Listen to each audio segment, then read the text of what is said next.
I'm the Education and Community Manager for Elemental Accelerator, and this evening I have the honor and privilege to be your MC for the evening. So we really invite you to come in, sit down, settle in, and prepare to be inspired. For those that are sitting in the back, no worries. Find a place up front if you want to. I promise you the teachers will not be calling on you for answering for questions, so don't worry. So earlier this year, our Governor Ige had shared his State of the State address, and in it he talked about the future being personal, the future having a face and having a name, and that name and that face is you and everyone in the audience. So I can think of no better example than the edupreneurs who are here this evening who manifest that future for us here on the stage with our coaches, with our esteemed panel of educators and innovators and community leaders, and of course, our beautiful audience here tonight. So with that, there's two things. So one, we want to give a big shout out to Art Souza. He is the West Hawaii Islands Complex Super Area Intendant. He's opened up the office for viewing, and the reason why is 3 of the 4 teams you'll hear from today are from West Hawaii Island. So the west side is being highly represented today, as well as the west side of Oahu. Makes me think, is west side the best side? I don't know. As an Easterner and townie myself, I think tonight is for all of us East Siders to sit back, relax, and be inspired, because we'll have our time as well to also share our ideas. And with that, I would like to call up our host for the evening, Jill Baldemore, Executive Director for Teach for America Hawaii, as well as David Miyashiro, Executive Director for HawaiiKidsCAN.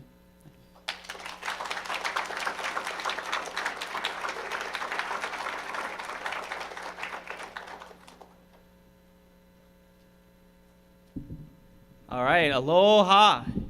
Good to see you guys. We're live on Olelo, you know that. This is pretty cool. Thank you so much for joining us tonight. This is a first-time event, so you're witnessing history, and we couldn't be happier to have you all with us today. So tonight we're going to be delving into the world of edupreneurs. David, edupreneurs? What's an edupreneur? Do you mean entrepreneur? There we go. Kind of, but I was thinking a little bit more hybrid. So when I think about an edupreneur, edupreneurs are at the crossroads of entrepreneurs and education. So the definition we got closest to was Robin Schulman, a writer for Forbes magazine, described edupreneurs as mission-driven and living for bringing to light positive impact. So essentially, you're talking about our educators. Pretty much. Yeah, all the teachers here for sure can attest to that. Every day, we know that our teachers, school administrators, counselors, coaches, and thousands of others who work in and with our Hawaii schools bring passion, positivity, innovation, and entrepreneurship to education here in Hawaii. Our kids get to see this in action every day, so we ask them to describe their teachers. Here are a couple of quotes. She makes us solve hard problems. We go to the garden every Friday and learn how to grow our own food. He comes up with different math ideas. We make our own books. She brings art into science and teaches science through mo'olelo. My teachers inspire me when they stay positive when times get tough. My teachers inspire me when they're able to help me learn something I did not understand at all. Tonight, we are excited to shine a light on some of these edupreneurs and their innovative ideas and initiatives. So much like entrepreneurs, they've identified something that's missing in the market, have been creative in designing initiatives, and been resilient in finding resources. And at the very heart of all of their initiatives is a deep belief in our kids and communities and a deep desire to positively contribute to our communities here in Hawaii. So like I said, Jill, entrepreneur plus education equals edupreneur. So instead of a Shark Tank, tonight we bring you Spark and Inspire. an event that we hope will uplift innovative initiatives that are already happening in our public schools and spark and inspire continued conversations and new ideas. Since tonight is our inaugural event, we thought I'd share just a quick overview of what you can expect. For each of our 4 projects, we'll be sharing a short introduction video of our entrepreneurs. These videos were produced by a great Teach for America alumna, Leah Lucine Carey in West Hawaii. Following the video, our entrepreneurs will share their initiatives, and then our esteemed panel of advisors will ask questions and share feedback. We're thrilled to introduce this amazing panel of advisors. So on my right side, we have Micah Kane, President and CEO of Hawaii Community Foundation. Micah, do you want to raise your hand since you're not actually up here now? Dr. Christina Kishimoto, Superintendent of the Hawaii State Department of Education. And Ian Kitajima, Director of Corporate Development at OceanIt.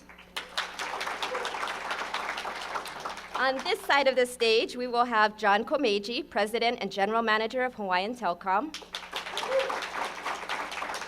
Catherine Payne, the Chairperson of the Hawaii State Board of Education. Jack Wong, the CEO of Kamehameha Schools. And Terry George, President and CEO of the Harold K. L. Castle Foundation.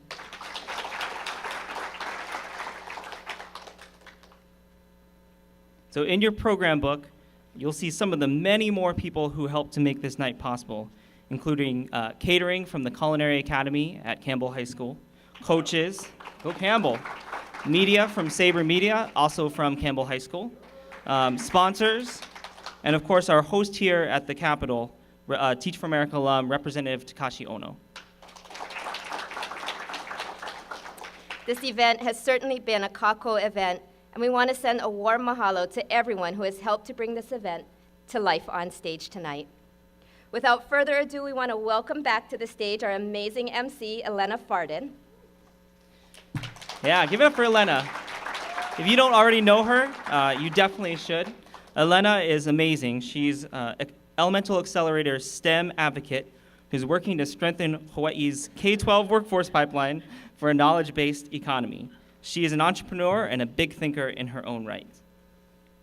Mahalo for everyone being here tonight, and for those of you joining us live, have a wonderful evening. Elena, take it away.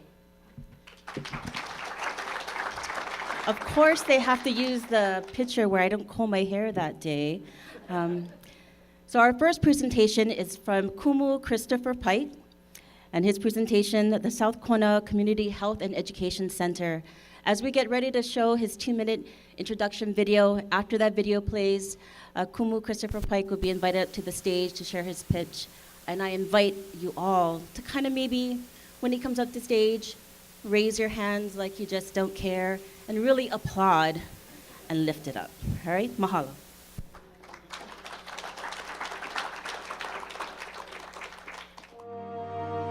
My passion has really been listening to the needs of the community and then doing whatever I can to act on those needs and provide services and resources that they are going to use.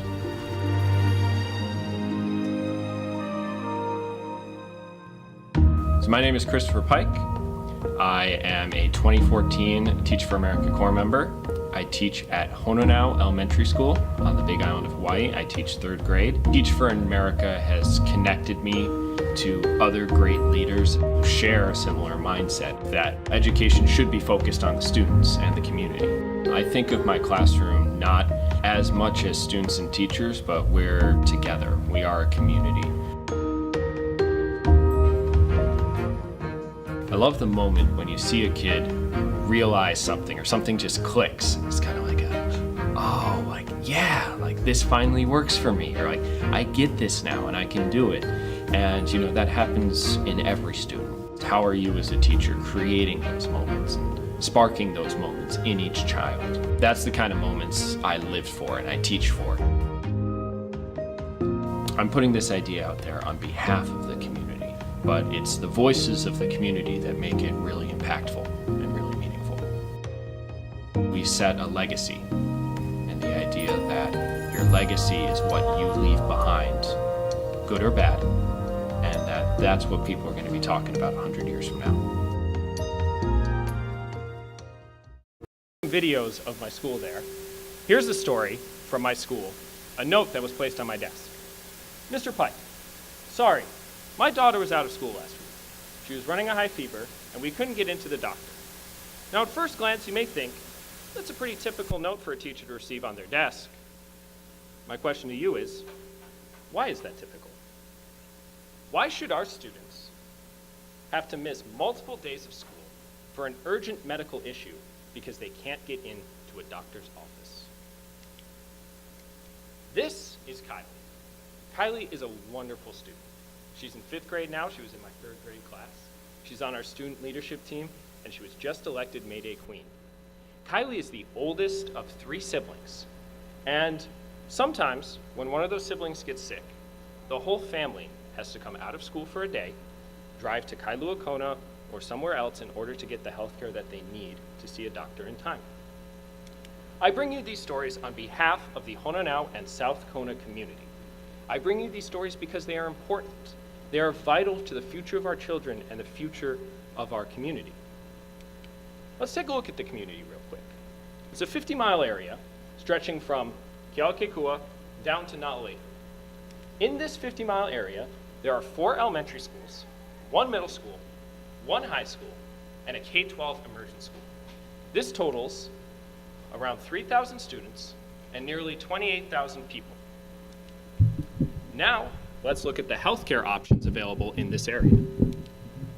There is 1 hospital located in Kealakekua and 2 free clinics, 1 in Kealakekua as well and 1 down in Naʻalei. That is not enough space or enough service for our children. So, alongside the West Hawaii Community Health Center and with support from the Department of Education and Kamehameha Schools, Hononau Elementary School was proud to start last year the first school-based health clinic on Hawaii Island, the South Kona Community Health and Education Center. Housed in 2 buildings on our campus, our current setup looks a little something like this. We have 1 bed to support medical services, we have a meeting area for patients, and we have some signage. Our current offerings are as follows: well child visits, sports physicals, and teledentistry to pre-K. Now, looking at that list, we think that's an excellent start, but does that meet the needs of Kylie and her family? Not fully, and we're not satisfied with that. We need to provide for our keiki, to ensure that they have everything they need not only to succeed in school, to succeed in life. That includes accessible, affordable, and equitable healthcare. We need to serve our community. We need to ensure that not only are our children provided with healthcare when they need it, but also our kupuna and the members of our community can come and get that healthcare. And we need equity. We need to ensure that a child in rural South Kona can get the same high-quality healthcare in the same time frame as a student in downtown Honolulu. Our goal, in addition to the services we're already offering, includes urgent care services, vaccines, teledentistry for all students, and mental and behavioral health services. We are also opening to partnering with other healthcare providers to provide everything that our families need in South Kona. This allows us to serve everyone in the community. Our ask today is for you to be a partner with us as we bring this model into South Kona.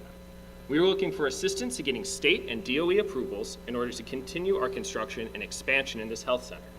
We are also looking for funding for necessary equipment, such as a refrigerator for vaccine storage, hygiene and plumbing needs, and security equipment. We are looking for funding to hire additional staff so that we can provide more services and open our clinic for longer hours. And we are also looking for assistance in advertising these services to the community. The outcomes for this project are clear. Healthier keiki and healthier kupuna means stronger, longer-lasting communities. A reduction in student absenteeism means our kids are in school learning more. Just this year, after implementing this health center alongside Blue Zone's initiatives, we were able to reduce our student absenteeism rate from 23% to 15%. We believe this model, when we expand it, not only can reduce the absentee rate at our school lower, but at other schools in our community, and that this model can be replicated in other rural schools. We also believe that increased access to reliable healthcare makes our community stronger. We ask you, as part of your role, to join us in this partnership, to help expand your role, to help expand these opportunities for our keiki to receive healthcare when they need it, at the level that they need it, and in a way that is equitable to everyone. Mahalo for your time.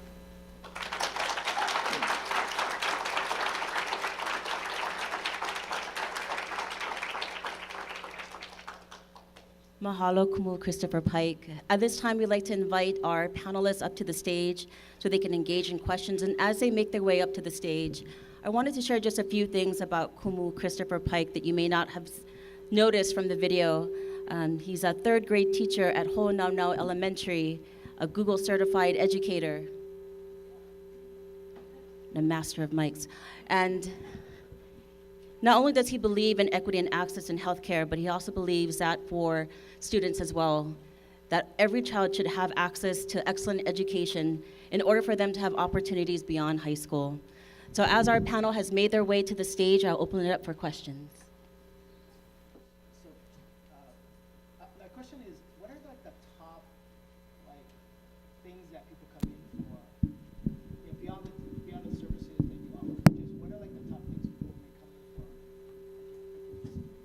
in for? Mahalo for that question. So we've asked our community what kind of services you'd like to see in this community-based health center. The number one ask was for urgent care services. So we could take care of things such as a student starting to get the flu. We could take care of, broken arms, things that we could, put a cast on real quick.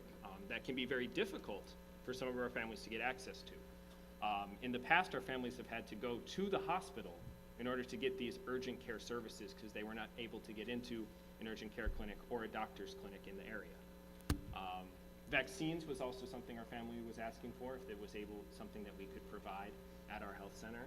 And yes, it takes more resources for that to happen, but we are pushing forward in our hopes, along with our partnerships to make that happen. So we actually partner with the West Hawaii Community Health Center, whose representatives are here today. We have Ms. Jasmine Kiernan, and yep, absolutely.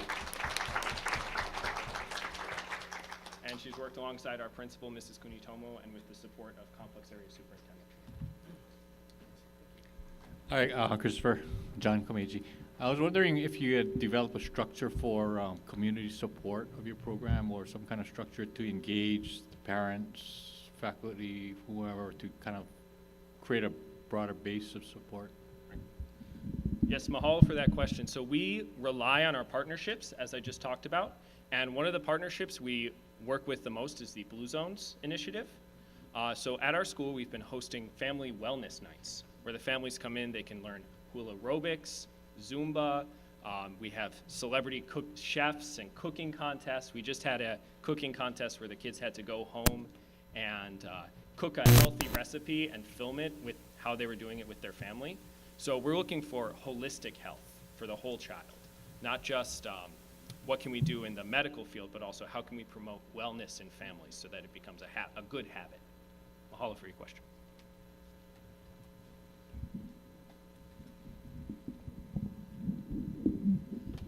Chris, this is fabulous. I wonder if you have learned at all about the experience on the other West Coast, which is the west side of this island, where I believe that there's been a partnership in 5 different school campuses with Waianae Comprehensive. And if so, sort of what have you learned from there that you've adapted to your own local situation in Ho'onaunau? Absolutely. So we have explored and seen what they are offering at those campuses, and they do phenomenal programs. We see that as a beginning model for us. At the same time, we are in a very different community. We're in a very rural community where a lot of these opportunities can be limited. So we see ourselves building off that model and not only creating something that serves our community, but is replicable for other communities that look like ours.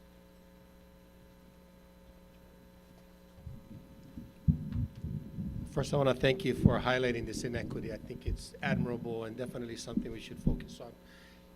Have you priced out that, this next phase that you're looking at from a cost standpoint? And then what is the operating sustainable expense that would be incurred there on an annual basis? Can I add a question to that? I'm just wondering, in order to cost it out, have you created an asset map of what's available in order to,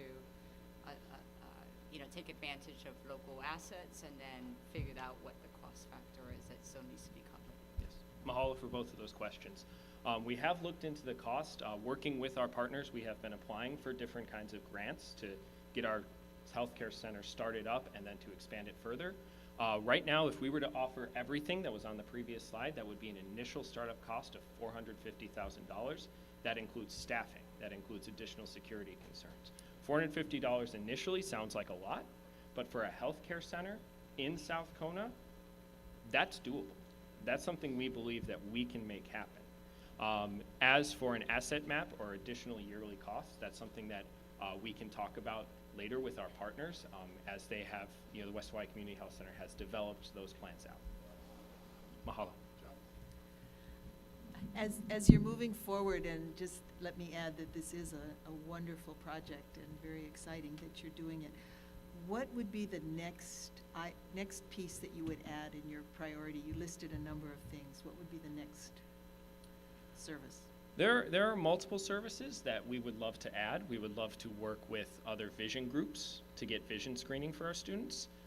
We'd love to be able to expand our behavioral health services and parent education classes so that parents would be able to come in and learn about parenting skills, how to make healthy meals, again, as we saw with the Blue Zones.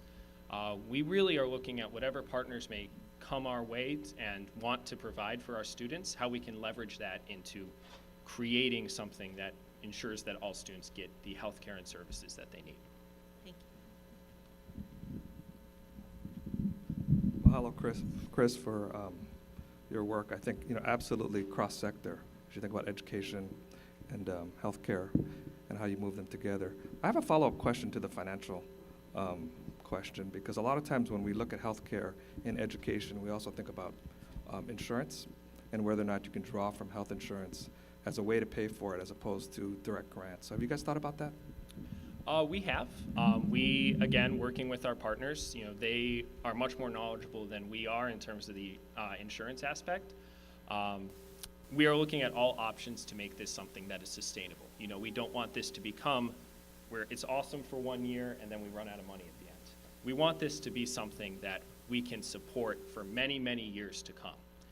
So we have been looking at multiple options to fund this program. With that, we want to mahalo Kumu Christopher Pike for his first presentation for us this evening, and to our panelists as well.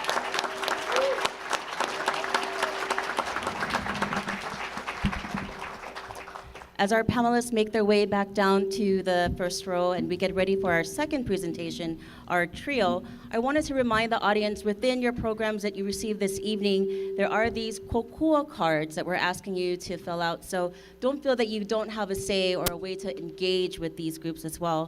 So feel free to take a look at the kokua cards. Think about what are the ways that they glow or what are the ways they can grow. And of course, after this evening, we'll have a chance to ho'olauna with all of our groups outside in the hallway.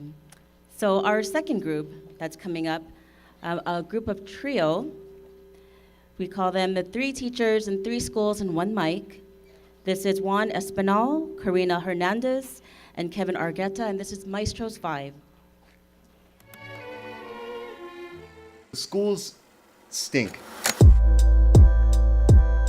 This teacher came in and put his boots on the desk and said, well, today we're not going to learn anything because many of you are going to become pregnant at a young age. You're going to become gang members. And I remember thinking, I need to prove this guy wrong. My name is Karina Hernandez. I am a Chicana. I teach at Kaneohe High School on the Big Island of Hawaii. Everyone goes through school. Schools should be amazing. They are probably the most important thing in the entire world. My name is Juan Espinal, and I am extremely excited to be here all the way from a small school on the island of Hawaii called Kaneohe Elementary. So when I think about my parents, there's only one thing that really separates us, and it's the fact that I got to go to school. My father made it to 5th grade, my mother made it to 3rd grade, and then they had to stop their education to then get a job. My name is Kevin Argueta. I've been teaching at HawaiiKidsCAN Elementary in 5th grade ever since I became a 2012 Teach for America Corps member. I'm really passionate about making school a place where kids really look forward to going. Education is the way to go. Education is how we change society. And I fell in love with the vision of Teach for America, where I could help people that look like me and people who were in my situation at that time. It's about making my ancestors proud. Being from that community that has come from a marginalized population and knowing all the struggles that they've gone through, I think it's important for that voice to now be a part of the discussion. Being a female, being someone that grew up in a small pueblo. I do recognize that not always people with my first and last name have gotten the chance to be broadcast. A lot of our students come from a long line of oppression where they also feel voiceless. We all want what's best for kids, and that's why we produce a podcast to really elevate teacher voice and then in turn elevate student voice. 3 teachers. Hello, my name is Karina Hernandez, and we represent all schools. Hello, my name is Kevin Argueta, and we speak on one mic. We are Maestro's Vibe, a podcast for education. Like I said, we are 3 teachers, 3 teachers from marginalized communities originally. We've gotten the opportunity between the past 5 and 7 years to teach in Title I schools on the island of Hawaii. We've grown a lot, we've succeeded a lot, we've failed a lot, and we've noticed the responsibility of impacting student voice on a daily basis. And it's a hard responsibility. And we see that because within 5 years, half of the teachers in this state will leave this profession. As you can see in West Hawaii, it's even a little bit more isolated. But our state remains hopeful. And by 2020, we want to see more teachers staying here, more teachers connected here to help all students in all schools. Now, how can we do this? Collaboration is already happening within the 4 walls of the classroom, along with faculty meetings and committee meetings where teachers collaborate. But now imagine the power of collaborating everywhere.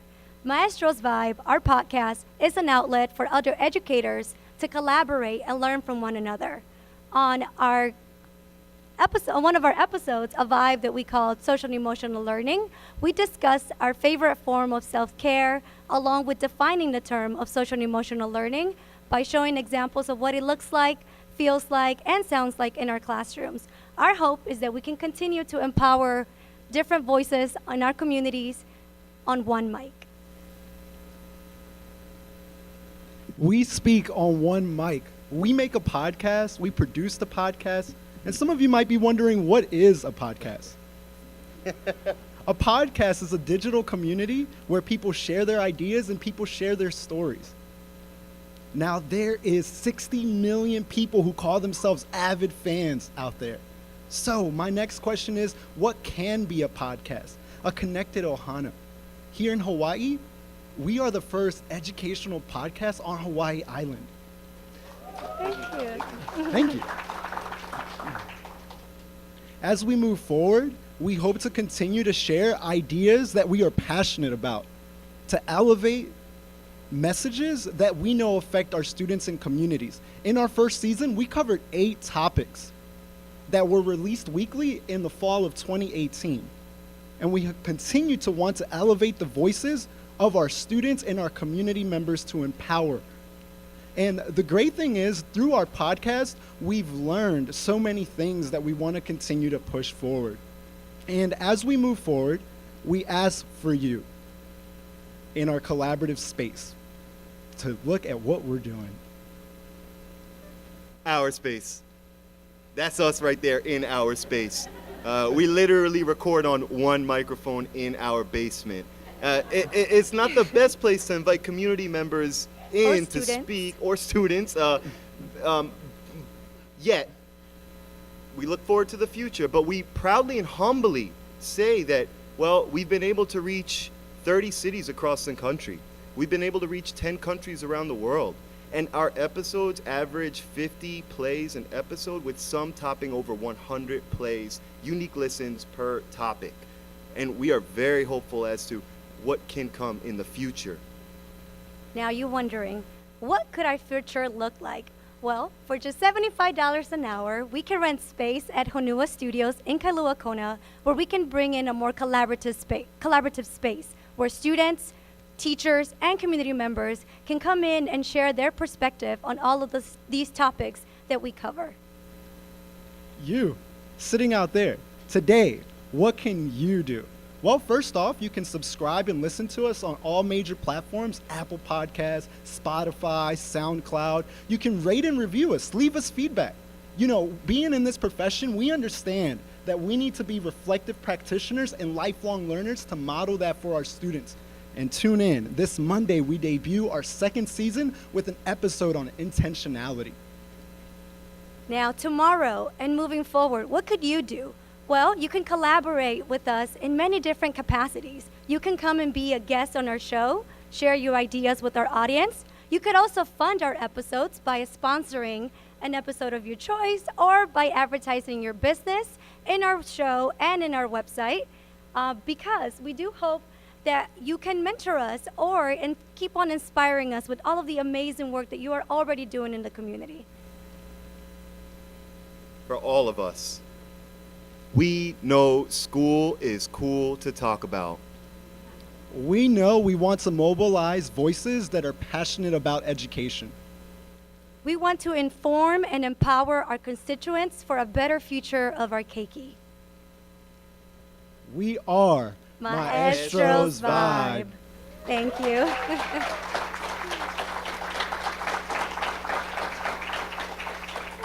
If you get out your phones and you scan this QR code with your camera, it will take you to our website where you can see all of the season from previous in the fall of 2018.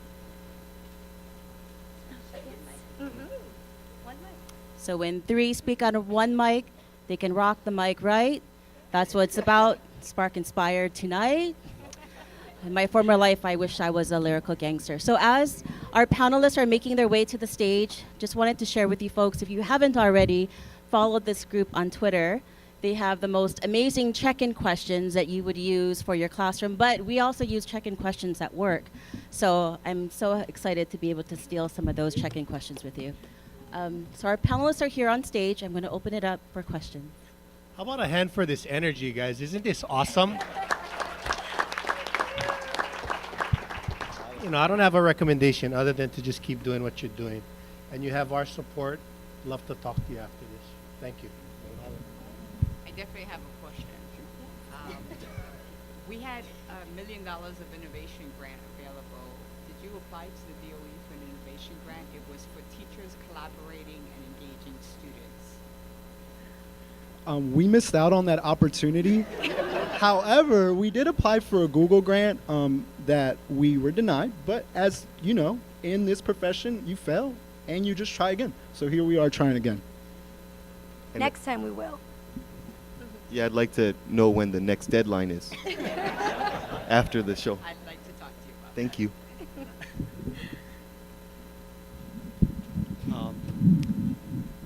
I wish that my kids were in your classroom. I'll bet they'd just be so juiced every day. A lot of times it's important when you're starting something up and it's really exciting, you got to force yourself to think about what it's going to be like way far in the future. So let's dream 2029, 10 years in. Maestro's Vibe is doing, causing, stimulating what? Professional development in the educational field, supporting teachers, students, and community members for a better future. Collaborating with Matthew and Bill's Hale, as you will hear later on, to bring more curiosity to our community and to our children. And I would say as many people as possible on that microphone telling their truth. From this room to the canoe to everywhere in Hawaii, just trying to, because education affects everybody in Hawaii.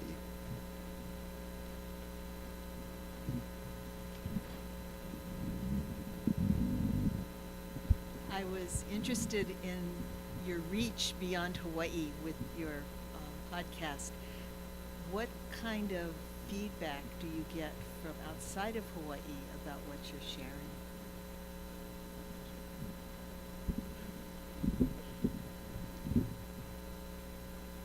A lot of the feedback is to keep on doing it. Sometimes some of the topics are a little bit more centered around what we're doing here in Hawaii. Our next episode, after we focus on intentionality, we'll be looking at na ho'opena a'o and other culture-based education.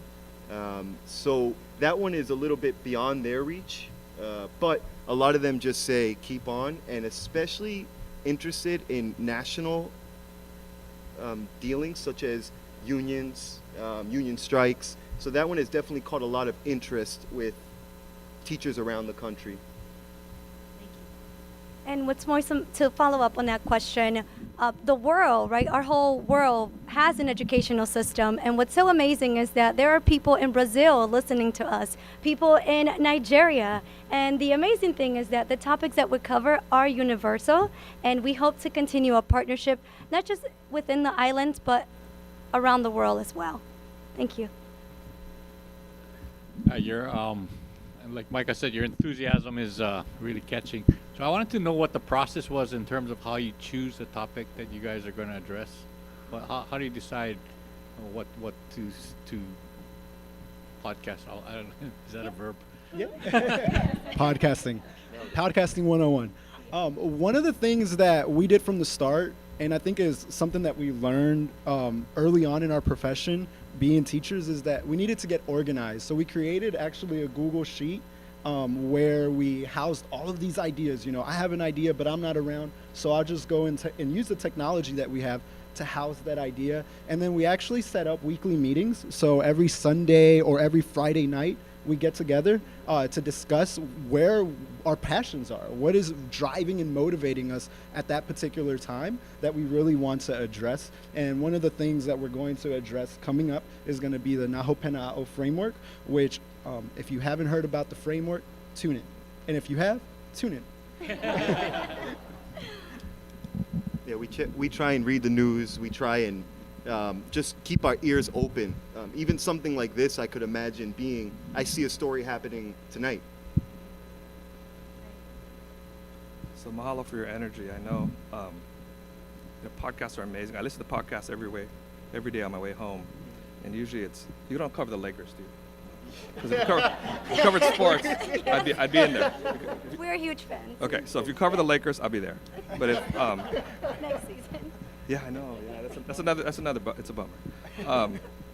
If there was one show that you've done so far that I would listen to, what show would that be, and why? And then I'll make sure we listen to it on the way home. Okay. I know when you asked that question, I knew right away. For me personally, it is the Latinx, where the dream started. That is our origin. We are part of the Latinx community. We understand that we represent the Latinx community, and honoring our ancestors and honoring the place that we come from is so important to the work that we do. So I would start there to get a really good foundation of where our minds and our hearts are coming from. The episode along with that one would be the Teach for America episode that we cover. All of us were placed on this island from different parts of the United States. And so that tells you our story, how we applied, what we went through, and also what we hope to do with Teach for America and now being placed at our schools that we've been for a few years now. Yeah, all of them. No, but I'm just kidding. I appreciate, first of all, you offering that, and I would probably echo that, although I think they're very important. I think the Teach for America one, for me personally, my relationship with Teach for America is very complex. I think as a lot of us, our relationship is. But it's beautiful, too, because it brings us here, like I said, tonight. So I think for me, reflecting upon that whole process, what's brought me here, and being able to stand in front of you all today, makes me the most reflective.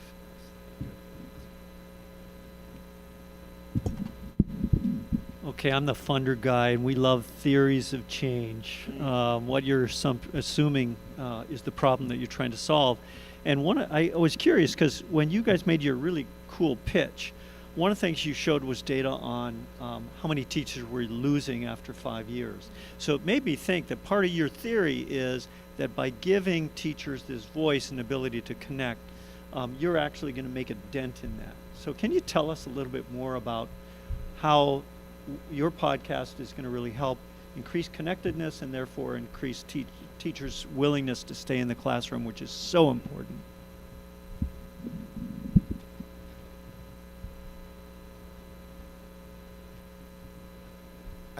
If I could bring it back to sports, I think sports gets elevated by the commentary on sports. I believe schools are very powerful, and I think they could be elevated if there's more commentary and conversation around them. Kona, West Hawaii actually has some of the lowest retention levels as of last year. So we do believe that just making that hui, even if it's in Kona, will build that connectedness and make people realize we're all part of this together in that same canoe.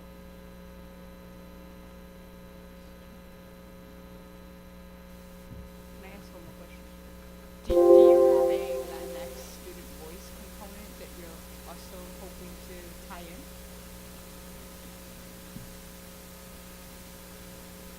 Well, I have seen Miss Karina Hernandez, interact with the Latinx community. She teaches at a high school, and we have been invited to a lot of like quinceañeras, birthdays, and it's been carne asadas.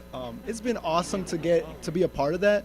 And we also, you know, when we think about Latinx community, I think that the elephant in the room is always going to be our students who come from undocumented parents, right? And I would love to elevate that voice, and I know that that voice exists in our schools, especially in West Hawaii. Thank you. And that is why we would love for a more collaborative space. Like as I mentioned, right, bringing in our students to our basement would not be ideal. It wouldn't fly.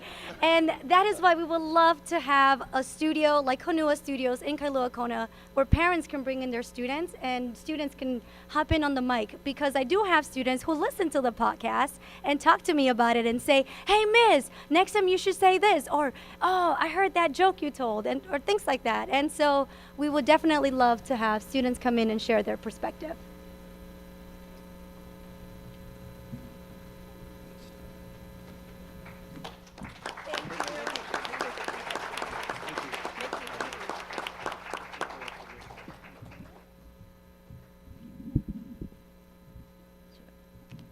So with that, we'll invite our panelists back to their first row so they can see our next presentation coming up. And for folks who are just joining us, if you didn't know where you ended up this evening, now you know. 2019 Spark and Inspire. Mahalo e Maestros Vibe. Our next presenter is also representing the west side of our home island. Hui hui ka vai mauka wa enai, ka he vai mai ke po o vai o ka ne vai. Hawaiians are scientists just because they don't have fancy terms for certain things. They have our own language. My name is Brigitte Ululani Kikahilio Kalani Russo, and I'm an 8th grade science teacher at Waianae Intermediate in the Moku of Waianae. I knew I wanted to be a teacher since I was a sophomore in high school because my mom was a teacher. She taught science through Western and Hawaiian knowledge. So I really got to see her classroom through their culture, learning about it and be successful in it was what made me think I wanted to do just that, because she did that to me. I tried to inject Hawaiian culture lessons here and there, and the kids' behavior and attention and engagement was so evident. So we rewrote all of our 8th and 7th grade science curriculum to be culture-based. I think it really makes them engage because they really want to learn about their own culture, and they haven't had that opportunity yet. I'm a true believer that students should learn about this knowledge because otherwise, if it's not passed on, it will be lost. It's their responsibility to now become the next generation who fights for these rights. I take my students outside often because I believe in outdoor classroom, really looking at how they can be stewards of our aina, of our land. What's happening in this setting that I'm at all the time that I can help I want them to see, like, you're even surfing. Like, you need to know the ocean and you need to do the scientific method over and over to figure out what kind of footing you need to catch the best wave. I hope my students know that they can be successful within our own community in Waianae, and I really hope whatever their career choice is something where they can give back to their own community. What I believe separates TFA from other organizations, whatever you need, they'll be there for it.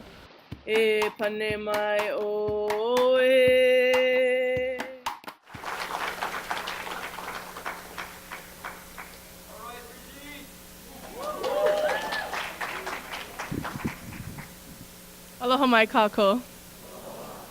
I would like to start tonight off with a question. Have you ever had that relative who knew all the family stories pass away? Did you find yourself making it your responsibility to remember and share all those stories just so they don't get lost? This is how many of us feel about our family stories. We really have to work towards making sure place, culture, and values are passed on. I believe that it is my responsibility to keep these stories alive. Our islands are currently undergoing many environmental impacts, such as ecological impacts from invasive species. The knowledge of indigenous uses and stories of our native plants not only hold a connection to place, but key ecological functions. Some people are fighting hard to revitalize these stories and habitats to what they used to be. I believe we must ignite this fire at a young age. The intervention is to reconnect children to place. We must create strong ties to community through science, culture, and values. Western science is a language that the world has learned to understand. I think it is vital to teach our children this language in order for them to communicate how our home has changed and what we have to do in order to restore it. I'm a teacher and work with my students on a daily basis and see the need for cultural fluency, scientific knowledge, and self-identity within the curriculum. I've had the gracious opportunity to co-create a curriculum that I believe will make my students successful. We adopted an acre of land at Keawa'ula, and my students have been actively restoring that land. This place was full of invasive plants. For over 1 year now, we have brought 200 students every quarter to cut down invasives, plant natives, hear about the stories of the place, learn about cultural practices, and engage them in Western science activities such as soil and water quality testing. Keala said to me, "Miss, I showed my mom and my cousins the plants and explained a little about each one. They were so proud of me. This place used to be somewhere where I could catch waves and party. But now I feel like I have a responsibility to tell everyone what Keawa'ula used to be like and what we're doing about it." It truly warms my heart when my students get excited to go and take care of Keawa'ula. Students even show me pictures of them watering the plants over the weekend while with their families and tell me how they believe it's their responsibility now. Keala isn't the only students, and this year's students aren't the only ones that feel this way, but it's moments like these that I believe my students' self-identity and connection to place is growing. Keeping students in four walls has repeatedly failed us generation after generation.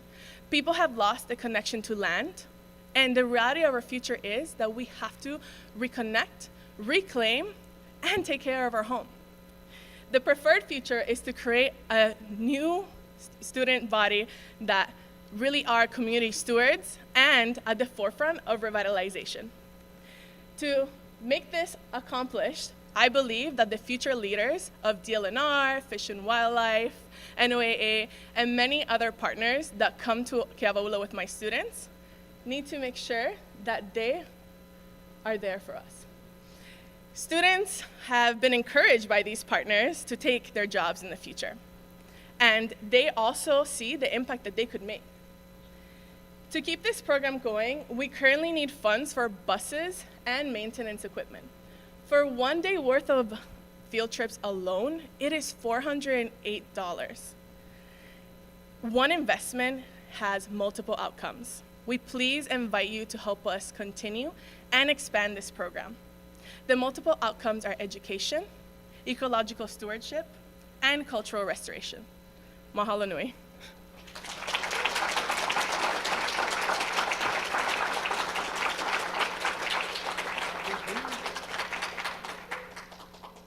Mahalo, Brigitte, for sharing this beautiful storied place that's rising under the hands of your students. So mahalo for that. So at this time, we want to inspire our honored panelists to spark their leg muscles back up to the stage as they make their way. You didn't know that we were going to also inspire your steps and your Fitbit this evening, but we're so happy that you're here.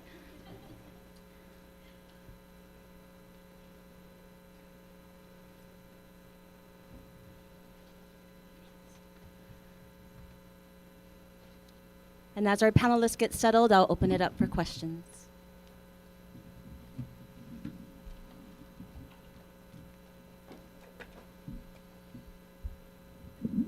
I'll start because the mic is closest to me. Brigitte, I've been in your classroom and sort of saw you as a rock star right away. So I'll just volunteer right now to help you find that money for your buses. And so give me 5 people you want me to hit up. I'll twist their arm. My question is a little bit more what you've done, I think, some people talk about doing, but not everybody does it, which is actually weave culture and science into curriculum that is rigorous. So talk about that. You respect your students enough to actually push the rigor. So tell us more a little bit about how you do that. Absolutely. So when I first became a teacher, a science teacher, I knew I had this vision, but it was hard. And I had many mentors that helped me out. And I really saw my students spark anytime I brought mo'olelo or certain culture, like especially Hawaiian culture, to them. My students from Waianae, most of them, actually about 75% of them are Native Hawaiian. And unfortunately, a lot of the programs out there have been cut. The most Native Hawaiian cultural program that they go to is exploration and kilohana, but a lot of my students don't get those opportunities. And I saw that anytime I would talk about mo'olelo, or I would talk about our place specifically and bring it home to them, instead of talking about squirrels, I would talk about our anai from Waianae and the story of them really their path from the ocean up to our streams. And what does that mean? And I think bringing that really, I saw my students become alive.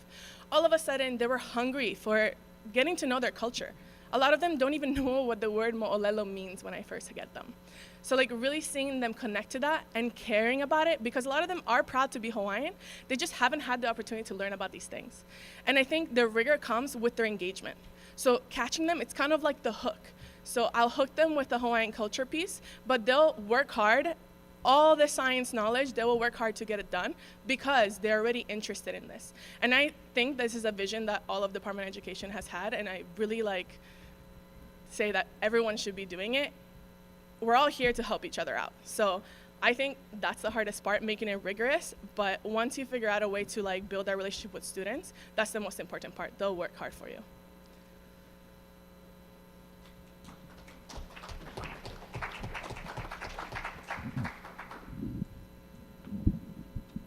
Thank you. Thank you for what you're doing for the students there. How has your work influenced your colleagues? Because I heard you say that you are redoing a lot of the curriculum and the expectations. Is it beyond your classroom that this is having an influence? Thank you for that question. I'm super fortunate, and I actually have a principal, and he's here, John Watoka, so hand to him. I am so fortunate to have a principal who has this vision with me, because without him, I wouldn't be able to do all this. I have my academic coach, the science academic coach. The first year I met her, I told her I wanted to do this, and she has the same vision. So I really got lucky on that. And slowly we have infiltrated, what we call it, we infiltrated the whole department, and we really have teacher buy-in, and a lot of us are doing it. And we're actually working with John and some Kamehameha School, like Kilohana people, to make sure that we infiltrate our whole school and other departments within our school. It's a slow process, but in the past 4 years I've been a teacher, it has definitely become a whole new system. And NGSS really helps with that. NGSS are new standards for science that we are moving towards, and it's really project-based and phenomenon-based. So having a mo'olelo as your phenomena, and then kids having to dig in to problem solve or like figure out what's happening, really does help. So with that excuse, in a way, we just said, everyone's doing this, it works, and we've actually seen our standardized testing going up because of it. Just a quick question. So when Terry starts reaching out into the community and starts busting elbows, what is his total raise going to be for the year if you wanted to do everything you wanted to do? That's a great question. So just for one school year worth of field trips, taking 200 students every quarter, it costs about $3,000. Ideally, I want to expand it above that. So I not only want to take my students out there, but I want to grow our garden at school. Right now, we have a small nursery where we've been getting seeds from our partners from the Waianae Mountains and growing the plants. But as of right now, we can't put them out into Keawa'ula. There's a lot of like restrictions with the state, so we've been fortunate enough to have the plants come from DLNR side. So my idea is to build this greenhouse at our school and get state approval and inspections. And I would say to sustain this, ideally, we would raise about $10,000 a year for the first year. Sorry, $10,000 for the first year and about $4,000 every year for maintenance equipment and buses. Because right now, all 8th grade students go out to Keawa'ula. All our 8th grade science teachers take them out and partner with us. And so my goal is to bring the community into this more. I know students go there on the weekend with their families and show them, but I would like it to be more of an event. Thank you.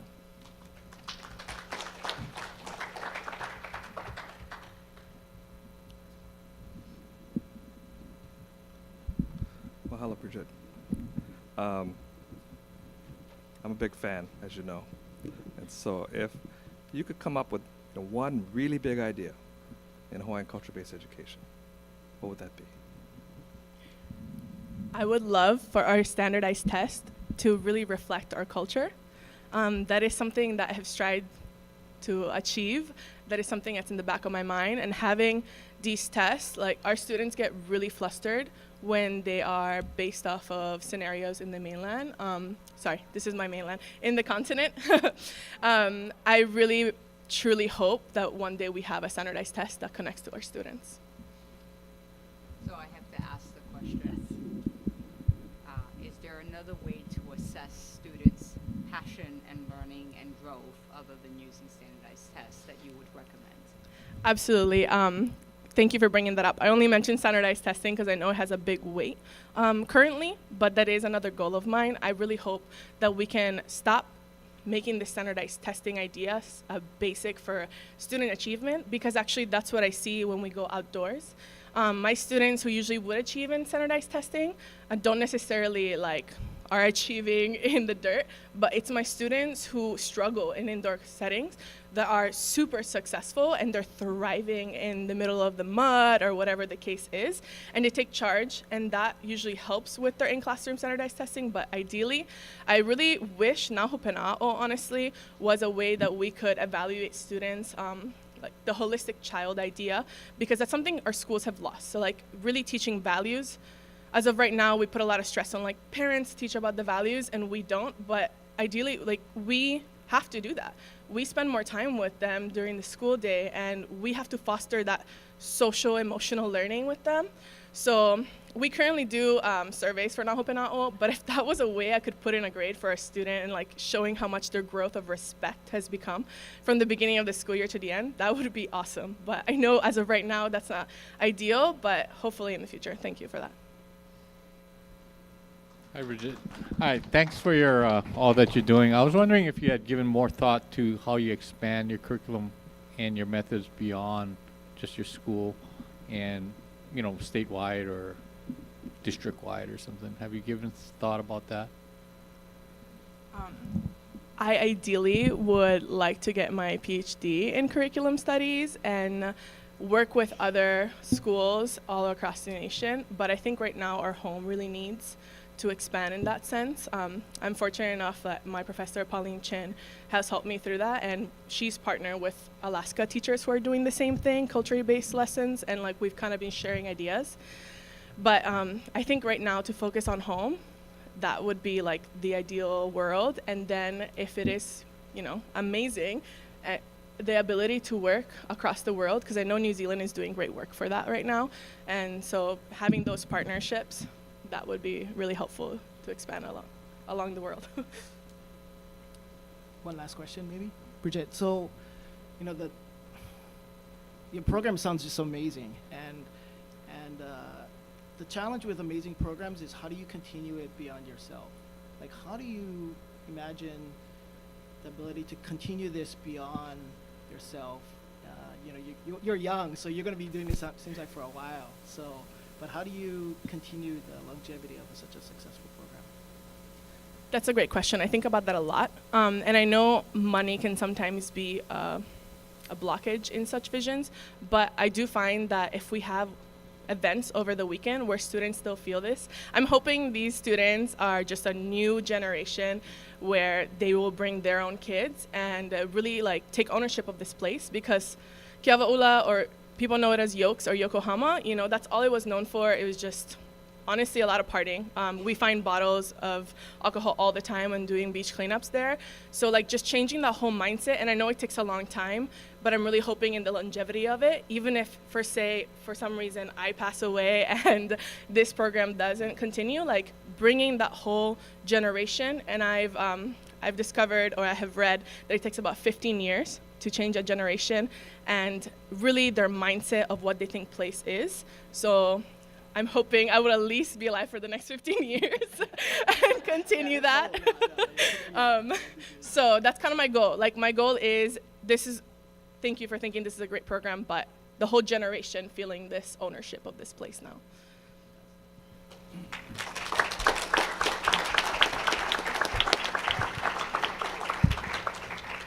Mahalo nui, Brigitte, and the Malama-based Learning Center. I really love this theme of thriving in the mud and changing our sense of place and naming from Yokes to Keawa'ula. So maybe instead of partying, they'll be partying for learning instead.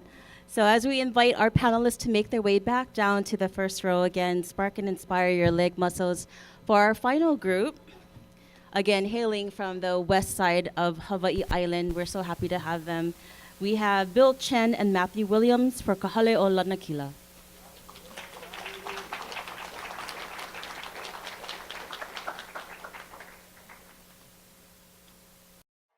There's so much joy in working with little kids because they have so many dreams and aspirations. Schools have the potential to like let those dreams rise to the top, or they have the potential to like kill those dreams.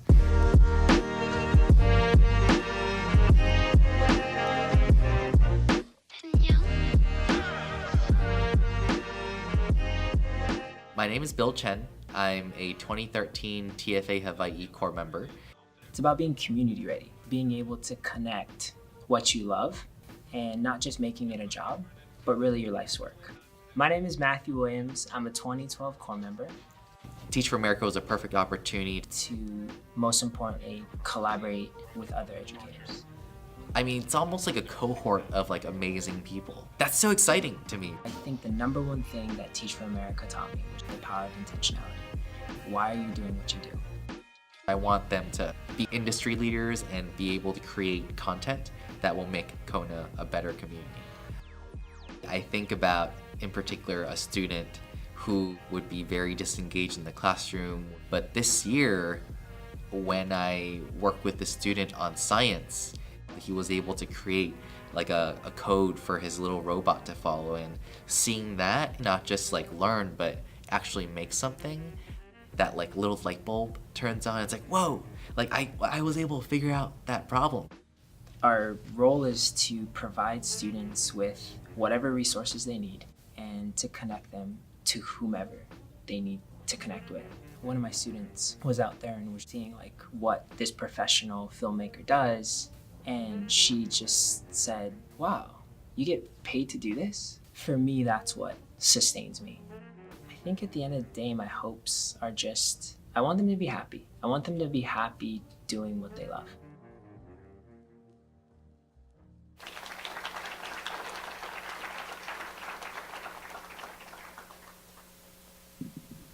If I had to be honest, I was hoping the video wasn't gonna work because of that cat sweater.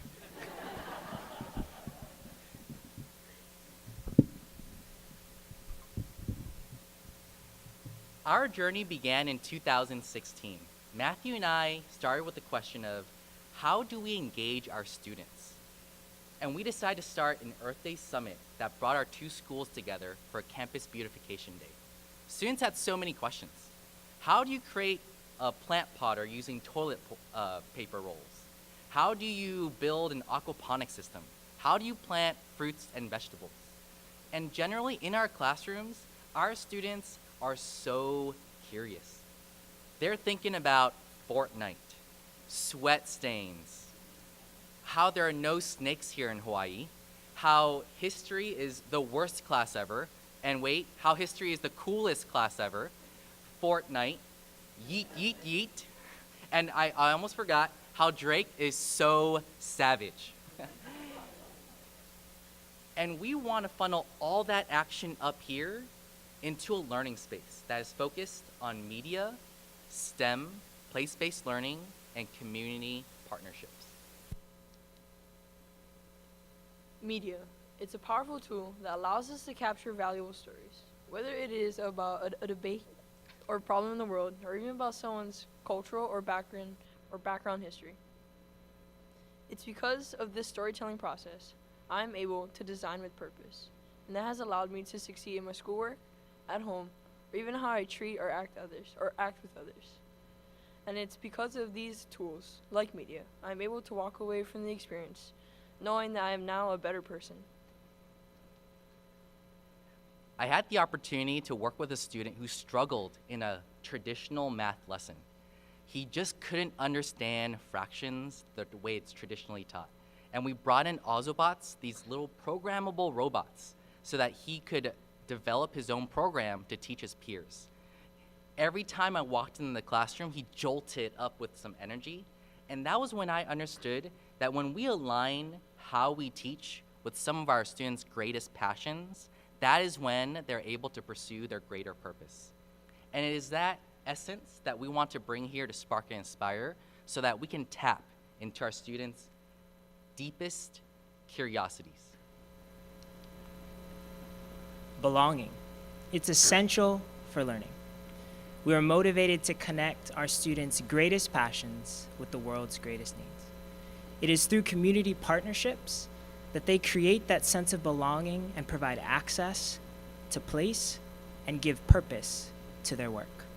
Pictured here, one of our many community partnerships, Kamehameha Schools, and I mentioned in the video about Taylor. We were partnered with them in creating a 360 video on Makalavena. And she looks at the filmmaker and says, wow, mister, he gets to travel around. He gets to film, and it's all based in learning. That's what I want for Taylor. That's what I want for AJ. That's what I want for Connie now. That's what we want for all kids.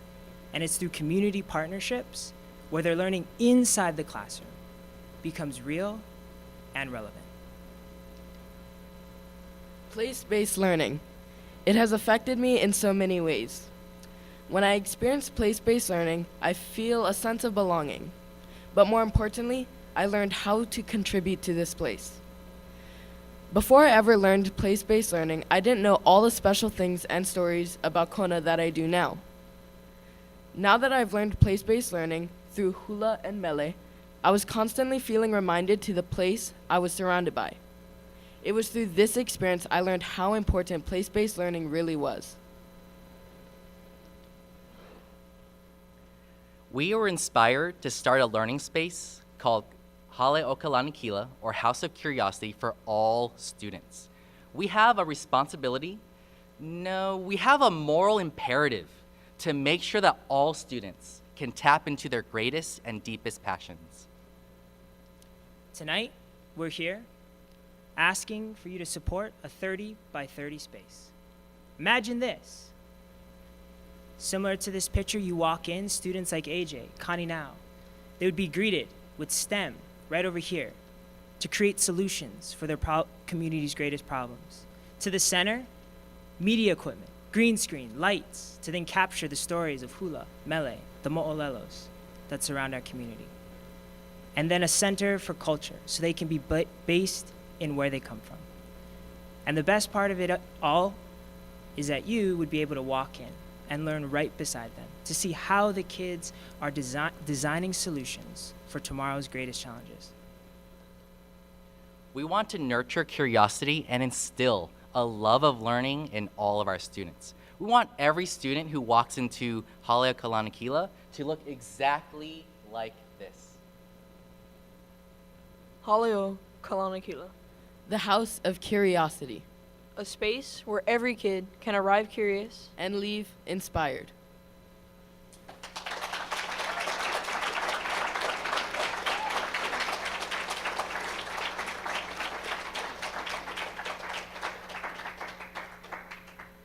Mahalo kahaleo kalanakila, and as we invite our panelists back to the stage as they ponder questions of design or align with purpose, or who is Drake and why is he so savage, we also want to invite our audience to reflect back on the kokua cards that we have in your program.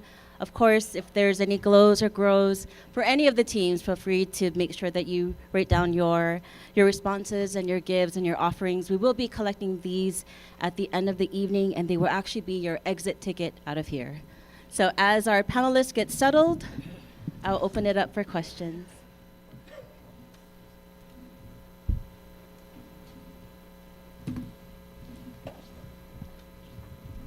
I'd like to ask questions of the students. Student voice is extremely important for me. From your perspective, what are the most important elements to creating curriculum or learning experience for students that's really engaging, really interesting? What do teachers need to do every day? I think being able to relationships. Relationships are the heart of all learning. That's kind of what we go by at Kealakea Intermediate School. And if we're able to have strong relationships with the students, they will find their deepest passions and they will be able to move on in life and feel confident and knowing that they always have someone with them that they can refer back to and ask questions.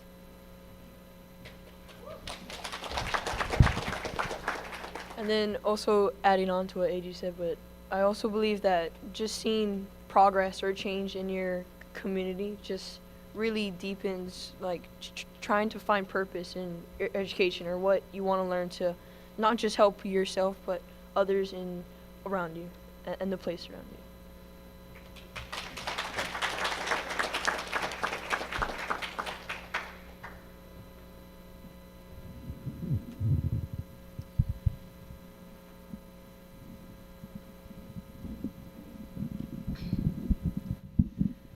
Can you tell us a little bit more detail about the 30 by 30 space?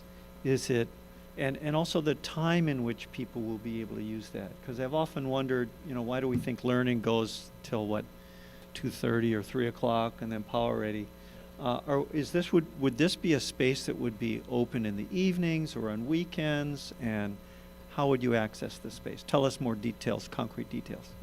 Yeah, I think great question. I think to start, we want to start small, right, and really learn from our audience. So I think as of right now, how we designed it in that first year would probably be after school.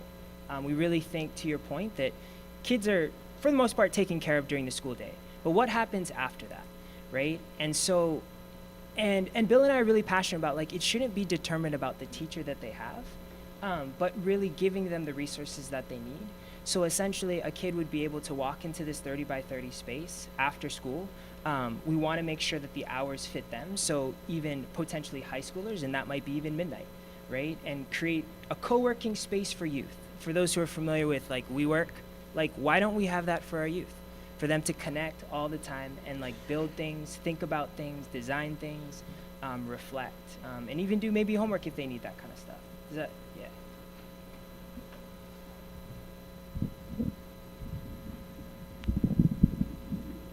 So have you already started creating this space with partners, so you have a space available, or what's the status? Thank you for that question. I would say this space exists within our classrooms already and in a lot of DOE classrooms, but we want to make sure it exists in all classrooms. And we already have, as the video showed, we've already tested with some mobile pop-up spaces, so we were able to go to a housing complex and kind of work with some students who were not able to go to after-school programs. And we really want to scale this so that all students in the West Hawaii community have access to this. When you look at a lot of our after-school programs, there's a lot of equity issues because a lot of students are able to go have parents who can pick them up. And generally students from low-income families don't have that access, and that's why we are here to build that access to help them out. To add on, at school at KLK, we have a media studio, but it's not just a media studio. It's a place where you can go to if you want to do homework, if you have questions, if you need help, not just at school but at home. Pretty much where anything can be asked and always having someone on your side. And I think that has helped me personally. And if we got this 30 by 30 space, it would help not just the 30 students who are able to go into this space, but everyone. I think you kind of answered my question, but my question was going to be, like, how do you make this space, how do you get the students to own the space as opposed to the school owning the space? You know what I'm saying? That it's their space, right? If you've thought about how you create a space that they believe that they've created and they own. So I'd say the first step is involving them in the planning and sharing, which is why these two wonderful students are here.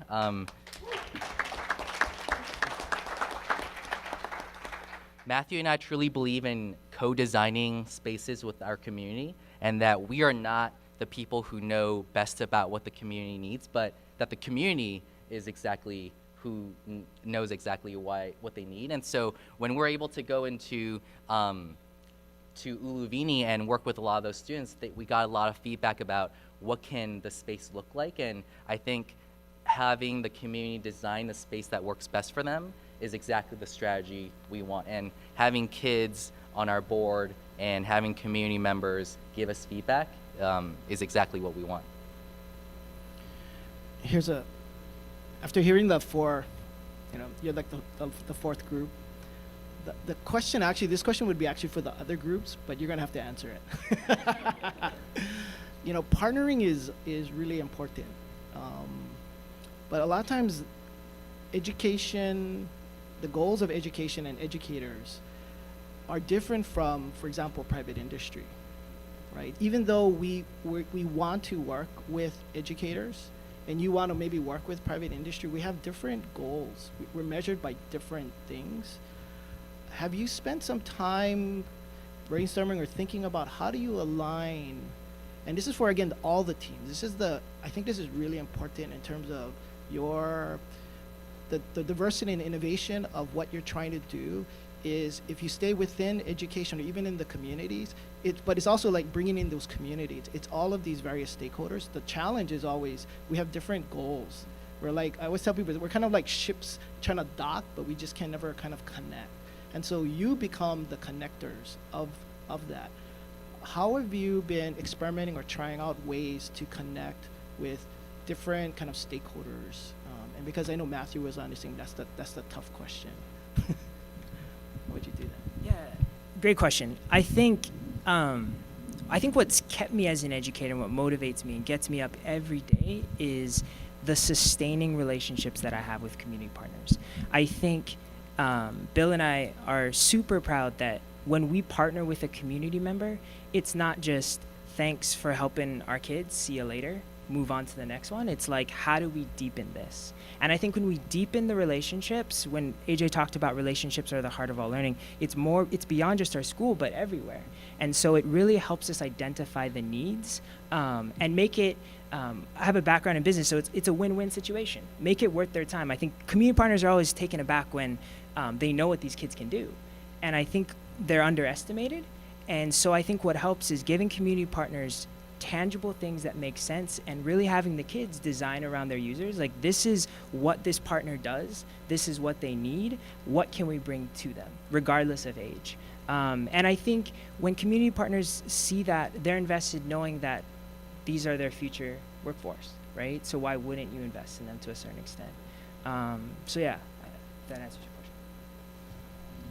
question. I have a two-part question, and it kind of strikes at the core, I think, of maybe some of our challenges in the DOE system. And I know, having spent time with Dr. Kishimoto, you know, she wants to see more of this happen in our schools. And all of the presentations we saw today, I could, you know, feel her energy next to me, being excited about that. So the first part of the question is, you know, when you look at the challenges that you had to overcome in order to, you know, bring about this type of innovation, what can the system do across the board to create a platform for you to be creative? And so that's one part of the question. The second part, which is even more equally challenging, is that when you have a system like ours that has to report to a governance body like this, you know, it's difficult to create a reporting system so that Dr. Kishimoto can stand here and credibly report that I'm delivering for the state of Hawaii. And so what kind of advice could you give us to create a system that creates creativity and innovation and all kinds of different ways to do beautiful stuff, but at the same time, you know, we got to come back to a body and be accountable for taxpayer money to deliver to, so that these guys can do great work? Great question. I first of all, I want to commend Dr. Kishimoto. I think there are steps that she's taking already that are pushing us towards that, in particular, the Innovation Awards. So I think that's a start to provide the resources that schools can use for innovation. I think another step, and in particular, I think she touched on this in her article about Honolulu Magazine's rankings, but telling the story of schools. So when you bring back the data to your stakeholders, is it just like a 5-minute data run on test scores? Are they willing to spend an hour and 30 minutes and hear the stories of all the DOE schools? And like tonight, where we are able to tell stories of different groups and how we've allowed students to excel and love learning.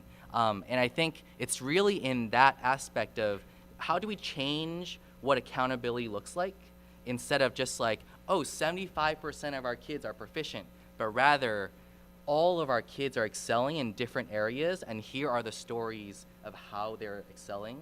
So I think the accountability measures need to change a little bit. But in particular, I think schools need to have an opportunity to share their work across districts, across the state. And I think tonight is one good step in the right direction. Last question would be for Jack Wong.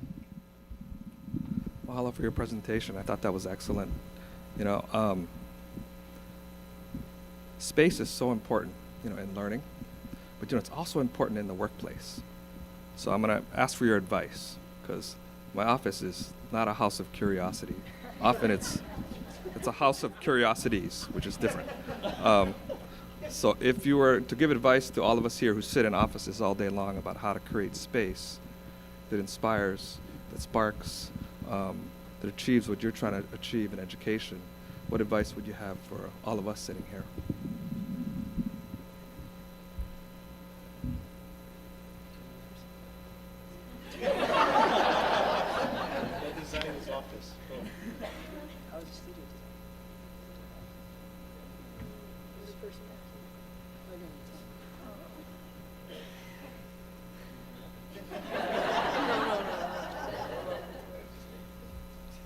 I think where innovation happens and great ideas and creativity is when we're together.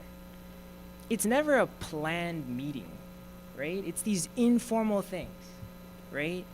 And whether this panel chooses to invest in us or someone out there, but when we're gonna get to talk, that's one thing Bill and I don't pass up on, is a partnership with someone else.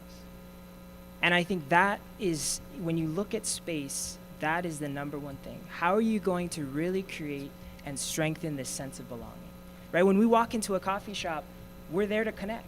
We're not there to be in isolation, unless you're doing homework, right? And it's like, that's what we need for kids. We need to create spaces that have the culture of belonging and excellence, right? And a great story of that, and you can check out their book, is like Netflix, The Netflix Way. And they just talk about that. If you look through there, it's just all about this idea of like teamwork and the culture code and all these different kinds of things. And I think that would be the first start.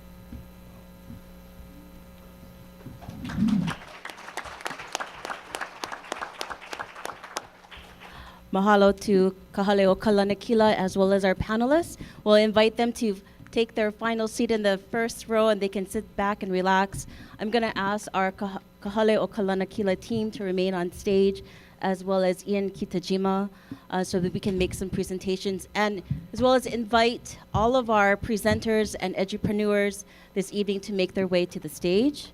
So as our panelists do, within the startup space, we hear often that people in community don't invest in you because of what you do, because why you do it. What's your origin story? Why are you doing what you're doing?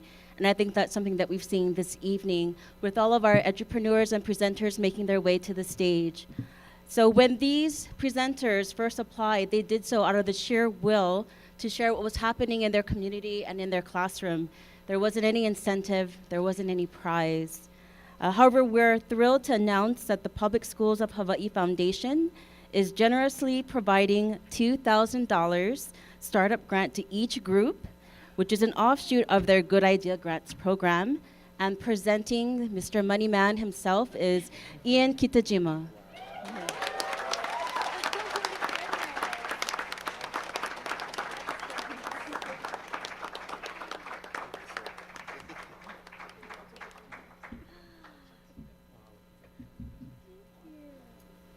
As Ian makes his way through the group, giving them their $2,000 grant, I want to also remind the audience of your kokua cards, and maybe also take some time, find someone next to you, your left or your right, in dyads, kind of digest what happened this evening. We know that learning doesn't happen in a vacuum, it happens when we get to reflect. So if you want to take this time and talk with your neighbor about some of the bright spots that you saw this evening, some of the things that inspired you, and maybe some of the groups that you want to support, please take this time to fill out these cards.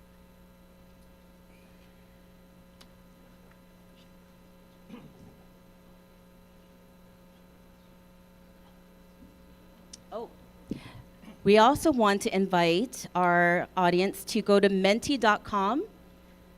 There's a code there that you can input, 16941. And we're asking you at this time to share one word that's top of mind for you right now that you've heard throughout this evening, things that you've seen, things that inspire you, and things that are rising to the top. What is one word that captures what you are thinking and feeling right now?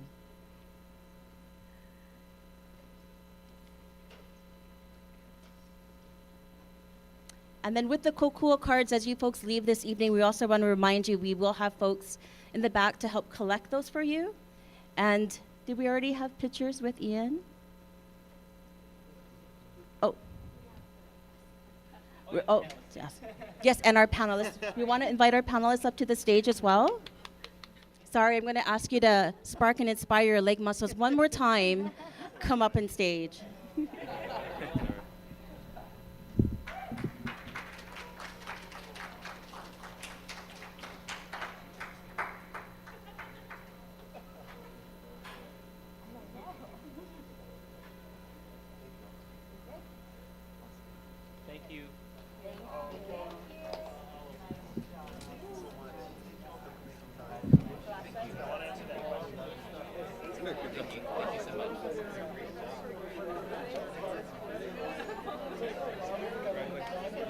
Look out behind you. Thank you. Good job. That was awesome. Mahalo to everyone this evening, to our presenters, our panelists. But thank you so much for being here. And our presenters will be outside. You can engage with them some more as you eat our pupus outside. Thank you all for being here. Mahalo and good night.